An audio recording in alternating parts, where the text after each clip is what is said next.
relegated to that audience stage kind of thing, and you have to break through that. And I think just by being casual selves on stage rather than presenting the show with your exploding lizards and this, that, and the other thing, you just play and try to connect.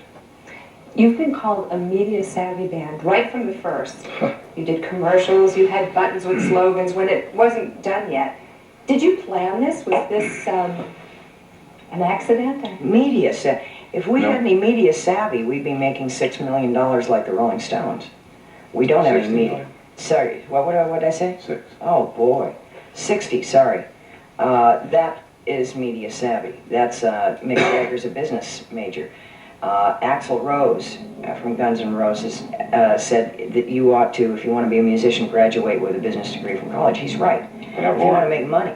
How boring, right? You know, and keep your money and not get screwed by managers, lawyers, and so forth and so on. But we have, for 25 years, been screwed by managers, lawyers, and agents because we're busy having a good time.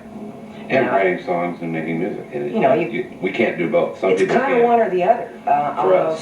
For us. It's just ungodly the amount of business that goes on now. I do more phone business than music, by 75% business and 25%. I'm going to stop soon. Yeah, no, really. I'm going to go off and play my guitar for a while. I was going to say, that's kind of frustrating. It's just boring. Yeah, that too. Something you have to get done, but not too much.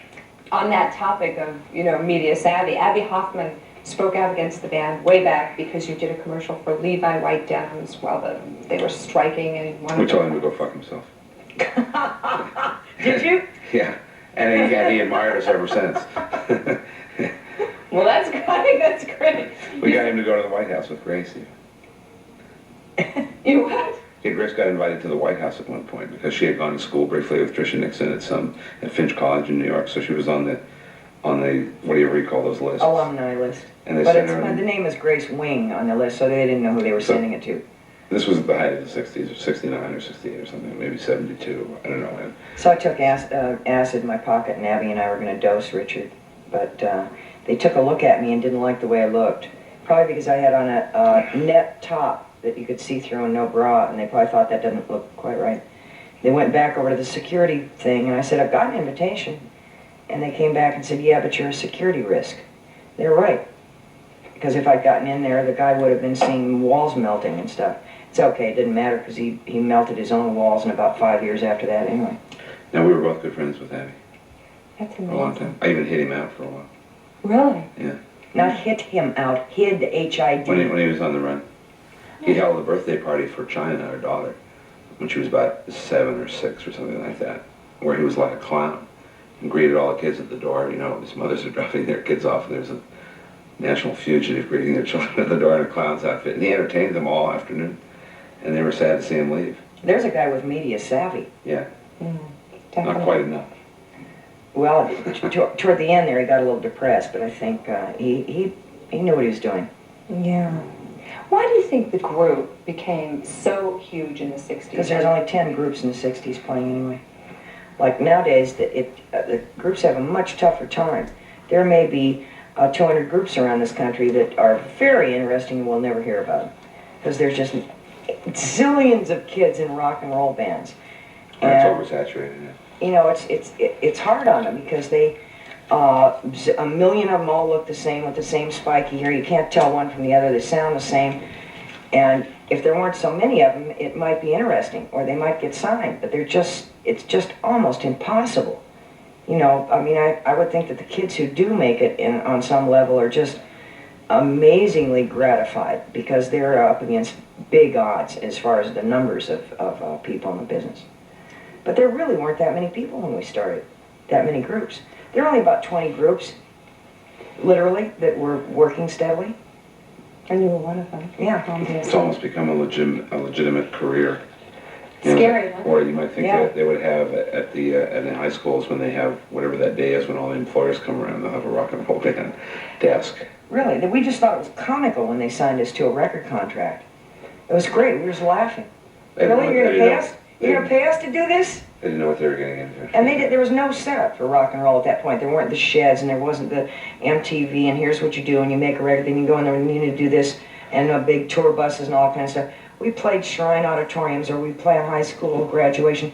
We'd play anywhere that we wouldn't blow out the circuit breakers.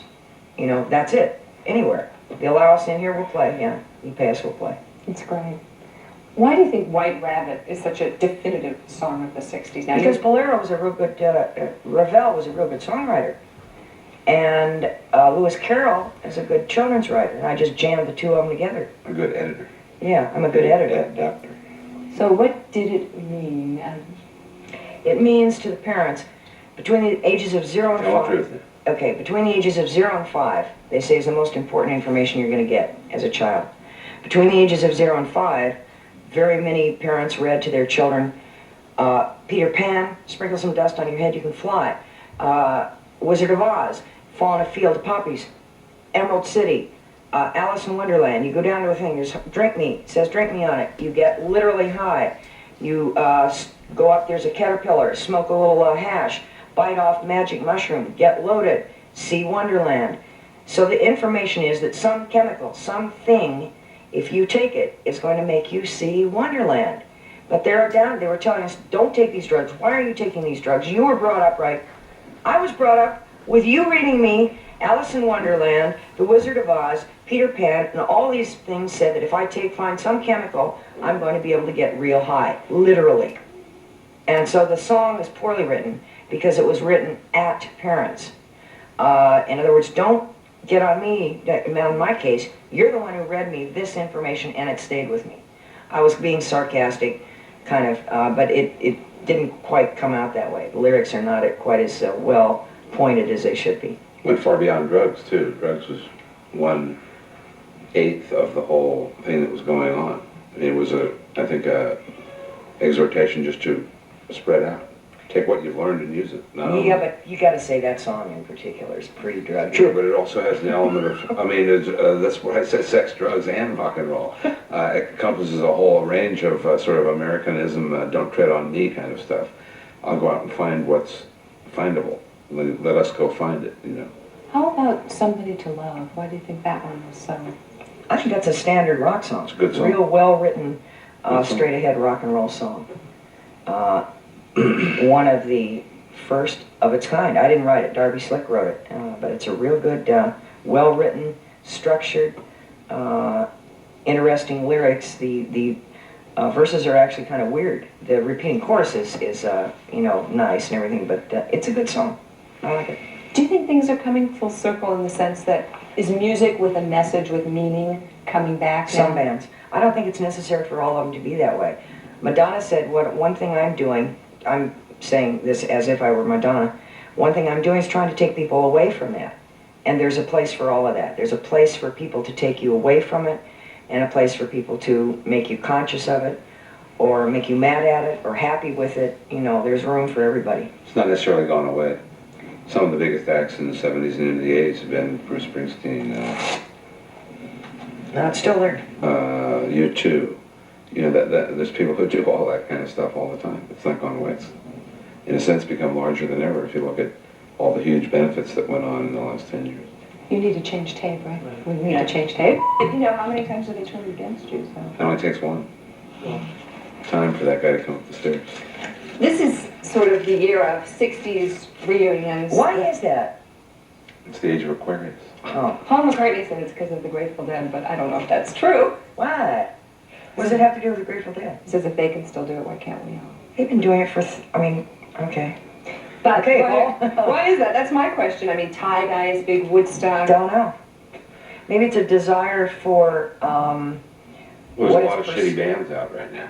No, I don't think so. I think there's some No, there's a good lot bands. of really bad bands. I mean, just in their order, it's like network TV. Also might be It's the like environment. a lot of ordinary stuff that's numbing.